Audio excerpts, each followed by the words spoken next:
नमस्कार, मैं खुशी और आप देख रहे हैं न्यूज़ इंडो गर्ल। आइए नजर डालते हैं आज की बड़ी खबर पर। ट्रंप आसानी से नहीं होने देंगे सत्ता हस्तांतरण, जो बाइडेन को सता रहा डर, बोले होगा खून खराबा। जो बाइडेन ने डोनाल्ड ट्रंप को लेकर आशंका जताई है। जो बाइडेन ने एक मीडिया चैनल सीबीएस से बातचीत के दौरान कहा कि अगर डोनाल्ड ट्रंप राष्ट्रपति चुनाव में हार जाते हैं तो शांतिपूर्ण सत्ता हस्तांतरण को लेकर उन्हें शक है। बाइडेन ने कहा कि ट्रंप जो बोलते हैं उसका मतलब होता है कि जैसे उन्होंने कहा था कि अगर हम हारे तो खून खराबा होगा।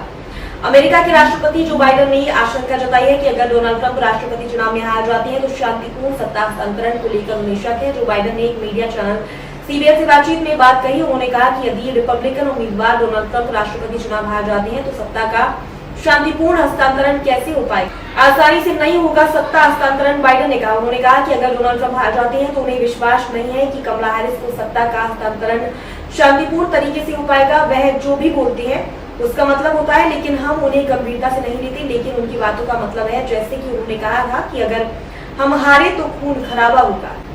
पूर्व राष्ट्रपति पर वॉशिंगटन डीसी और जॉर्जिया में भी आपराधिक आरोप लगाए गए थे, क्योंकि उन्होंने 2020 के चुनाव में बाइडेन के खिलाफ जीत का झूठा दावा करके अवैध रूप से चुनाव को पलटने की कोशिश की थी। बाइडेन का ये इंटरव्यू 2024 के राष्ट्रपति पद की दौड़ से बाहर होने के बाद पहली बार सामने आया। ट्रंप के खिलाफ निराशाजनक बहस के प्रदर्शन के बाद साथ ही डेमोक्रेट्स के दबाव के कारण राष्ट्रपति की उम्र और स्वास्थ्य के बारे में चिंताएं बढ़ गई हैं। 2020 के राष्ट्रपति चुनाव में भी हुई थी हिंसा। जो बाइडेन को जो डर है वह बिल्कुल भी बेबुनियाद नहीं है। साल 2020 में जब जो बाइडेन ने दंगाइयों की भीड़ अमेरिकी संसद में घुस गई थी और उस दौरान पुलिसकर्मियों समेत कई लोगों की मौत भी हुई थी। डोनाल्ड ट्रंप पर लोगों की भीड़ को उकसाने का भी आरोप है और इसे लेकर उनके खिलाफ मुकदमा भी चल रहा है। इस बार भी जिस तरह के हालात उन्हें देखते हुए भी डोनाल्ड ट्रंप और कमला हैरिस के बीच कांटे की टक्कर होने की उम्मीद है। यही वजह है कि जो बाइडेन ने आशंका जताई है कि अगर डोनाल्ड ट्रंप फिर हारे तो इस बार भी हिंसा हो सकती है। बता दें कि राष्ट्रपति पद की दौड़ से हटने के बाद जो बाइडेन ने उपराष्ट्रपति कमला हैरिस का समर्थन किया, जिन्होंने हाल ही में डेमोक्रेटिक नामांकन जीता है। टिम वाल्ज होंगे उपराष्ट्रपति पद के उम्मीदवार।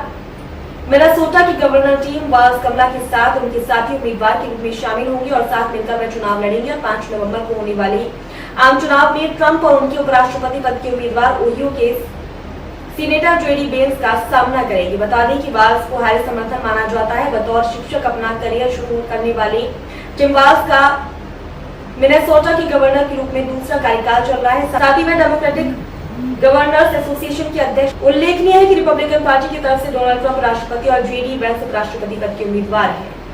अब तक के लिए बस इतना ही। फिर होगी आपसे मुलाकात ऐसी एक और खबर के साथ। तब तक के लिए नमस्कार और देखते रहिए न्यूज़ इंडो गर्ल।